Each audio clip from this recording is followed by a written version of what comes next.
Hello Aries, and welcome to Soul Sundays. Aries, this is going to be a quick 3-card spread for the week ahead. That is week beginning the 28th of June 2020.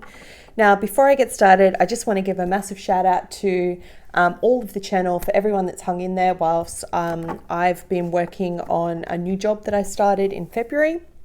I'm finally ready to come back and be of service and have a bit more of a regular schedule. So every Sunday I'm going to be uploading a video, quick 3-card spread, and then 1 card for love and 1 card for health. Now, before we get into the reading, Aries, I do need to let you know we have a full moon eclipse coming up in the sign of Capricorn, 13 degrees 37 on the 5th of July.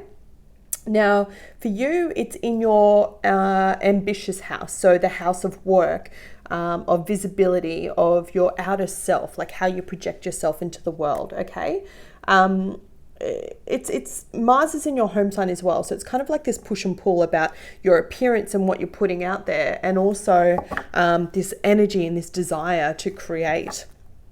Be very careful this week of what you say and how you say it, because it could be seen like you're trying to challenge authority of people that you love when we both know you're merely just trying to get your point across, okay? So that energy comes through. For Sydney, it's Sunday, 2:44 p.m. It will be at 44, which is beautiful synchronicity, depending on where you're located in the world, just different time and date. All right, so let's get started. Are you ready? Universe and angels, messages and guides, my higher self, I call upon you now to give me a clear and accurate reading for the week ahead for the sign of Aries. Please let me know what they need to hear, not what they want to hear. Please, Spirit, can I please have 3 cards? Thank you for their week ahead. Thank you. 2 more. 1 more. There it is. Whoop, there it is. All right, lots of mental energy going on, Aries.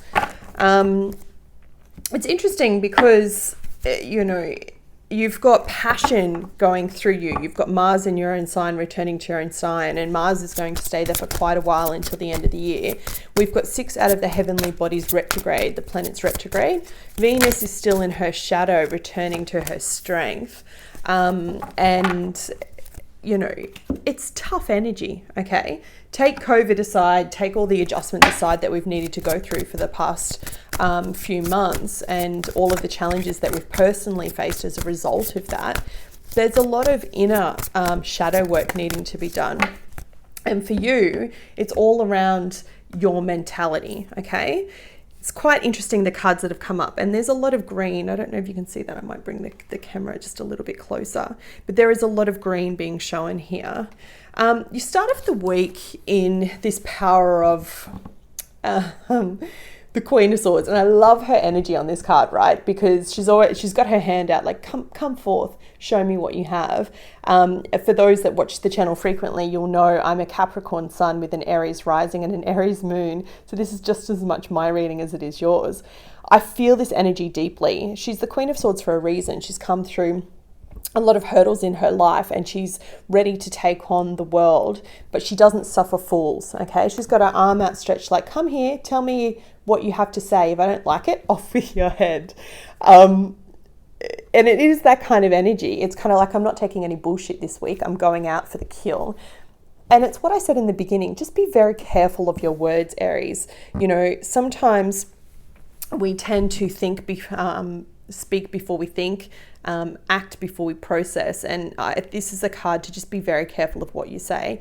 Typically it does resonate with more of the air signs, but it's just showing me that your focus this week is very much on your mindset. Page of Swords.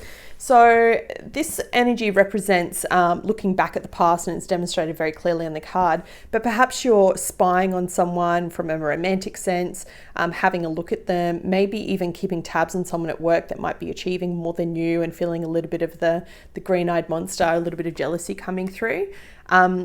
This energy coupled together can be a positive in nature. It's just all about how you control it, okay? And remembering you're always in control.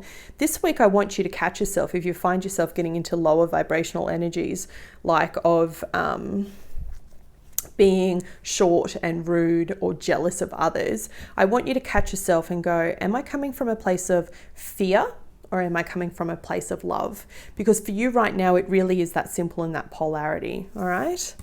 Again, it's ironic that you've drawn this card as to where you're going towards the weekend, because remembering that that eclipse is in your house of work, of visibility, of your outer image. And it's really asking you to have a look at where you are, take stock of where you are at this point in the year. This is my miser card. It's like my Scrooge McDuck holding on to all of his pennies, being fearful, there's that word again, of not wanting to spend. Now, Aries, there's that great saying, you need to spend money in order to make money. If you hold on to your wealth and you don't pay it forward, then you can't expect it to come back and grow. You'll stay in this energy for a long time. It's a stagnant energy. It's not where I want you to be.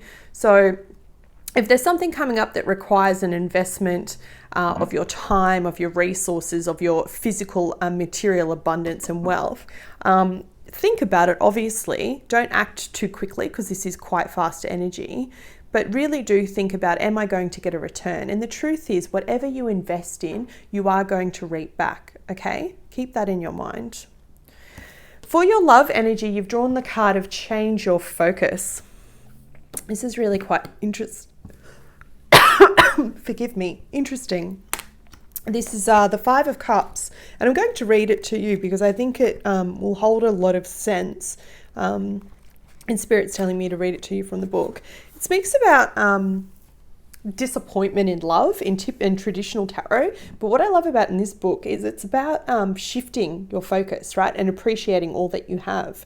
And it says, some disappointment and sadness are inevitable. How you deal with it determines the quality of your life. It may be that you've recently experienced a loss, perhaps the end of a friendship or a failed romance. Maybe your family isn't providing the support you need, or you regret decisions you've made. Any number of situations can cause unhappiness. When relationships don't turn out the way you'd expected, it's natural to feel upset and hurt. However, it's not healthy to remain in that state for too long.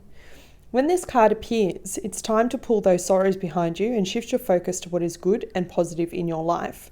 Appreciate the people who love you and your ability to give love to others. Take stock of what brings you joy. Taking charge of your own happiness is the key here. Focus on what you have and who you are and what you are thankful for, and you'll watch as you attract more of the same. So it's the allure of abundance, right?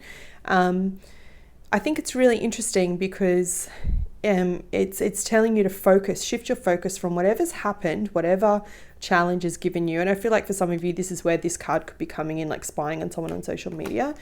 Try not to get into that habit. Focus on yourself, focus on your pure energy, shift onto whatever it is that you're trying to create and grow. And I think you'll watch and change, because as you give love, you get love back. And finally, your health message for this week is that of sunlight. So for those in the Northern Hemisphere, it's beautiful, it's summer, get out amongst it, feel the rays, baby, like get under the sun. For those in the Southern Hemisphere, I know it's a little bit colder, it's a very bleak day here as I'm filming this for you, but try and get out and get at least 30 minutes of sunlight per day, okay? That's your health message for this week. All right, Aries, that was your reading. I hope you found it helpful. I wish you much love and light for the week ahead. Take care.